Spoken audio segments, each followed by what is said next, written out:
Bonjour à tous. Dans cette vidéo, on va regarder et corriger un sujet de CCF de physique-chimie, qui est une situation d'évaluation numéro 1, c'est-à-dire que ça correspond à du niveau première bac pro.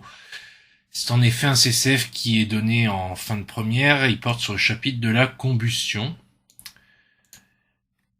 Donc, concernant ce CCF, on a une grille d'évaluation qui est relativement équilibrée, avec un petit peu plus de points sur analyse et raisonner, ce qui est pas forcément courant, mais ça peut arriver. Et un seul point sur communiquer, tout le reste à 2 points. Le sujet, il porte sur un article où on a une personne qui s'appelle Jewel qui prédit la mort du PDG de Zappos, s'appelle Tony. Je ne m'amuserai pas à prononcer son nom de famille, parce que c'est très compliqué à faire. Donc on l'appellera Tony dans tout le texte. Donc, on a un article qui est tiré d'un site internet que vous avez. Donc, c'est vraiment l'article tel quel, avec une petite coupure quand même pour concentrer uniquement sur la partie utile pour le CCF. Et il présente une situation qui est en fait le cas où la personne qui s'appelle Tony est fasciné par le feu et laisse plein de bougies allumées dans sa maison. Et il y a également un anneau de feu dans sa chambre. On nous précise que l'anneau de feu sera assimilé à un bras zéro dans le sujet. Donc ça a son importance par la suite. Et la problématique, c'est savoir si Jewel a-t-elle raison de prédire la mort prochaine de Tony. On commence avec une question d'appropriation pour savoir ce qui a terrifié Jewel dans la maison de Tony. Et ça, c'est marqué dans le texte, c'est les centaines de bougies et l'anneau de feu dans la chambre. Bon, je dirais que ça, c'est... Non seulement c'est marqué dans le texte, mais en plus c'est un petit peu logique, puisque je pense que n'importe qui serait terrifié s'il rentrait dans une maison avec des bougies allumées partout et un anneau de feu allumé dans une pièce. C'est légèrement dangereux, on va dire.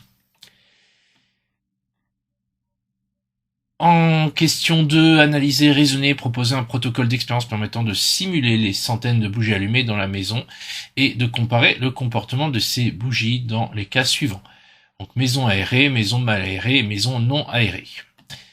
Alors faut savoir que pour proposer ce protocole, il fallait regarder ce qu'il y avait à disposition sur les paillasses, à savoir des bougies, un briquet, et 2 béchers, un avec une ouverture et un autre sans.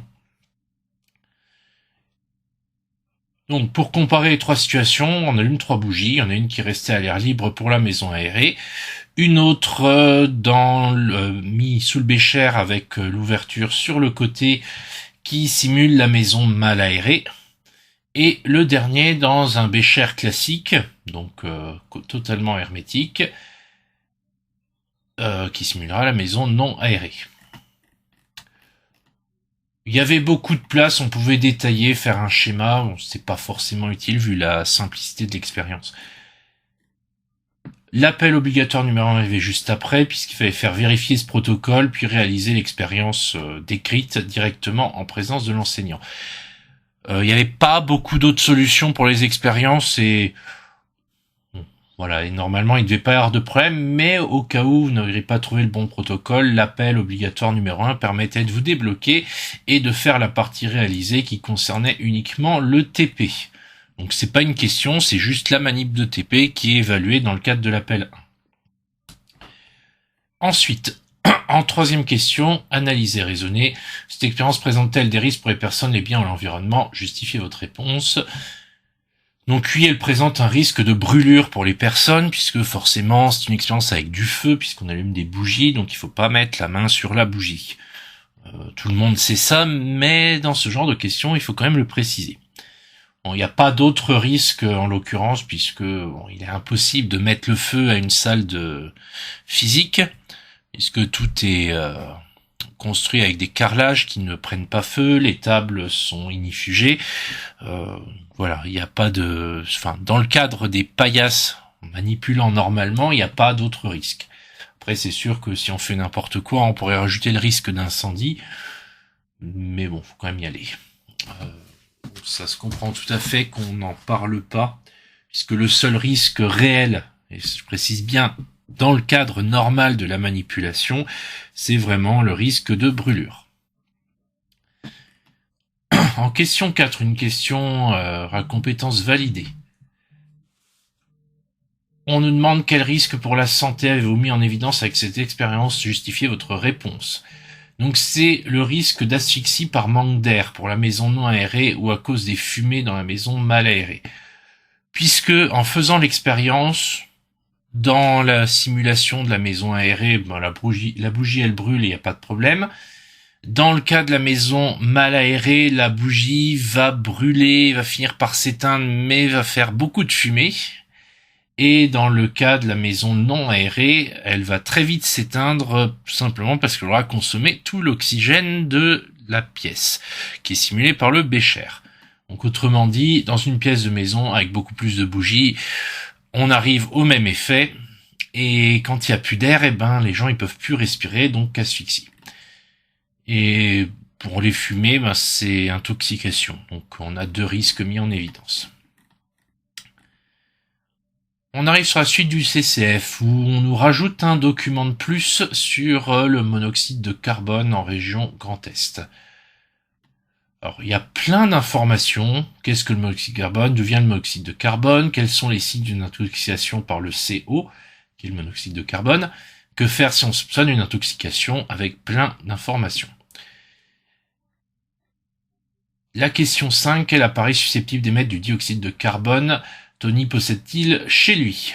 Donc là, il faut regarder dans le document d'où vient le monoxyde de carbone. Et on trouve quelque chose que il a chez lui, ici, appareil de fortune type Brasero. Donc son anneau de feu, c'est assimilé à un Brasero, donc c'est l'appareil susceptible d'émettre du dioxyde de carbone.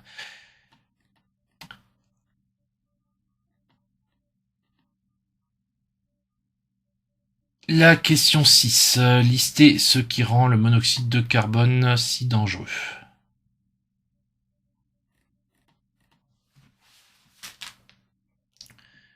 Donc là, on reprend les signes d'une intoxication par le CO. On reprend ce qu'il y a dans la partie qu'est-ce que le monoxyde de carbone. Et on répond à la question en disant qu'il est invisible car incolore et inodore, donc difficilement détectable. C'est son principal danger puisqu'il est très toxique, inodore, incolore, donc impossible de le savoir avant d'être mort. Du coup, c'est un petit peu problématique et extrêmement dangereux, d'autant plus qu'il est généré par des appareils d'usage courant. Petite parenthèse là-dessus, tout appareil qui génère une combustion, si la combustion est mal faite, peut générer du monoxyde de carbone. Donc en gros, tout appareil qui, en usage normal, va émettre du dioxyde de carbone, quand il est dans une mauvaise utilisation, qu'il est défectueux, ne va plus émettre du dioxyde de carbone, mais du monoxyde de carbone, et c'est ça qui fait qu'il y a un gros danger là-dessus. Donc, on clôture cette parenthèse, on continue sur le CCF, compétences validées, question 7, quel est le second risque pour la santé?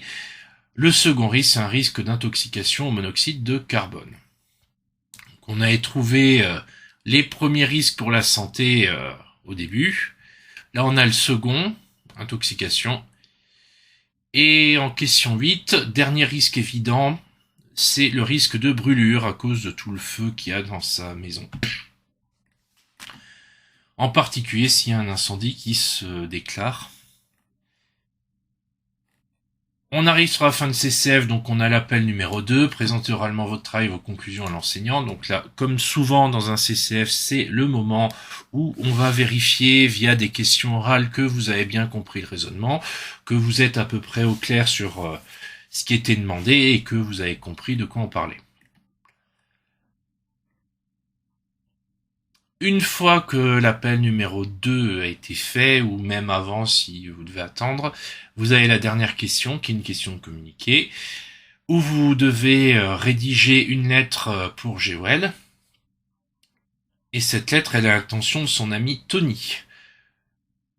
Donc le but, c'est de le mettre en garde face aux multiples dangers qui courent. Donc on a détecté 3 dangers dans le CCF, va falloir tout mettre dans cette lettre. Donc Tony, c'est l'ami de Jewel. Vous écrivez à la place de Jewel. Donc il faut vraiment vous dire que vous incarnez Jewel dans cette lettre. Comme c'est un ami, vous utilisez un langage correct, mais vous n'êtes pas obligé d'avoir du langage soutenu. Parce que là, on est vraiment sur une lettre à un ami.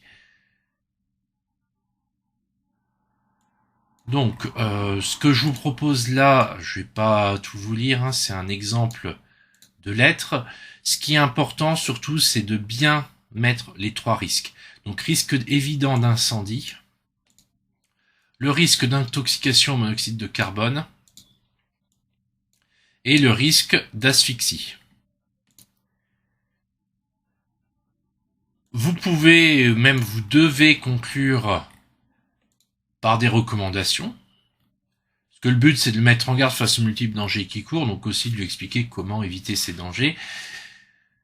Donc, recommander d'éviter d'allumer autant de bougies et d'éviter d'allumer l'anneau de feu dans le domicile.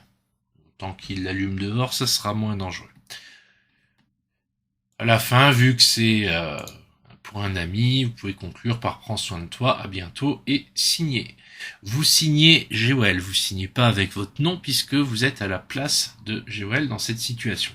C'est vraiment important sur ce genre de questions de communication de vous mettre à la place du personnage que vous êtes censé incarner. Donc, ceci marque la fin de ce CCF. Ce CCF n'avait pas de grosses difficultés. Le texte documentaire de début était relativement court. Le TP était très simple à faire. Alors certes, fallait avoir la bonne idée, mais bon, c'était pas un point de blocage non plus par rapport au CCF puisque l'appel numéro 1 vous permettait d'avancer. Ensuite, les questions suivantes étaient relativement aisées. Le seul petit piège, c'est la question 5, puisqu'on parle d'un appareil susceptible d'émettre du dioxyde de carbone, et au-dessus, on parle d'appareils qui émettent du monoxyde de carbone. La petite subtilité à ce niveau-là, c'est dans le cours sur la combustion, où on vous dit clairement que les appareils qui émettent du dioxyde de carbone quand la combustion est complète émettent du monoxyde de carbone quand la combustion est incomplète. C'est vraiment en cas de mauvaise combustion. D'ailleurs, c'est repris dans le document ici. Donc il faut vraiment faire attention à ce petit point de détail qui peut perturber, même si très clairement, il y a beaucoup de gens qui passent à côté de cette petite subtilité dans la question. Ça change pas fondamentalement la philosophie du sujet, mais il y avait quand même cette petite subtilité à repérer. Pour le reste, et pas grand-chose. Fallait surtout réfléchir, bien vous mettre dans la situation, et après ça allait tout seul. Donc voilà qui conclut cette vidéo. Donc si vous avez des questions à propos de cette correction de CCF, n'hésitez pas à les poser en commentaire, et sinon je vous dis à très bientôt.